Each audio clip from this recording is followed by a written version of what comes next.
talk more about how this group, teenagers mentally, how it can have an impact on these teenagers that are struggling with their body image, with their weight, with their sexual identity, all of these issues that are blooming at this age, so sensitive, and are being inundated with the wrong message. Yeah, well, Doctor, the word is identity, right? Because at this developmental stage, it's all about our kids trying to figure out who they are. We actually call it identity versus confusion because it's such a confusing time on its own without any other intrusion. And social relationships to our kids at this age are extremely important. It's why kids are so susceptible to peer pressure.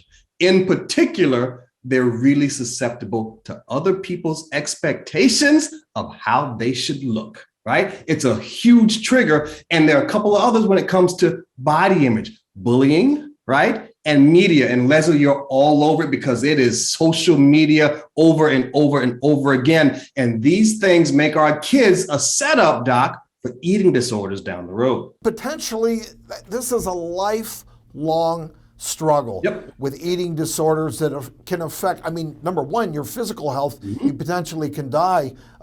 Eating disorders are potentially a lethal disease, but beyond that, psychological, other physical issues that can last a lifetime.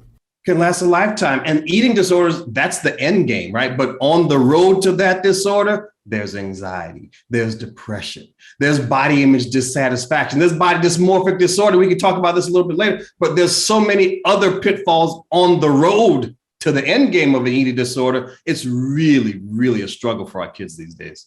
I want to talk a little bit about that body dysmorphic disorder point, Dr. Ish, because what I noticed on TikTok more than any other app out there is this body checking trend where side profile check, where girls will try a filter and show everybody their side profile, and then thousands of viewers will comment on if they had a nose job or if they have the perfect side profile and how I wish I looked like you, or hip dips, or your butt, or your stomach check. It's every little increment of somebody's body that is being scrutinized on TikTok. It really is. And with each new trend, Leslie, it's another trigger, right? Specifically for something we call body dysfaction disorder, right? Body image dissatisfaction, BID. This means you're just not happy about how you look. Maybe it's your weight, it's your shape, it's your muscle tone. But the thing that I'm sure you touched on, Leslie, in your research was that we need to make sure parents out there understand that the prevalence of just body image dissatisfaction ranges from 20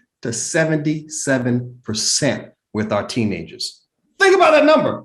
Almost 8 out of 10 are struggling with this every single day. And then you've got depression, you've got the anxiety that comes from, you got the body dysmorphic disorders. And Doc, you're an expert on this because the body dysmorphic disorders folks are the folks who spend hours on end trying to fix that perceived slight or slight imperfection. And they're the ones, Dr. O, who come into your office every week and want 10 different procedures for the exact same thing. So I know you're expert. You're exactly right. Yes, they may end up in the plastic surgeon's office.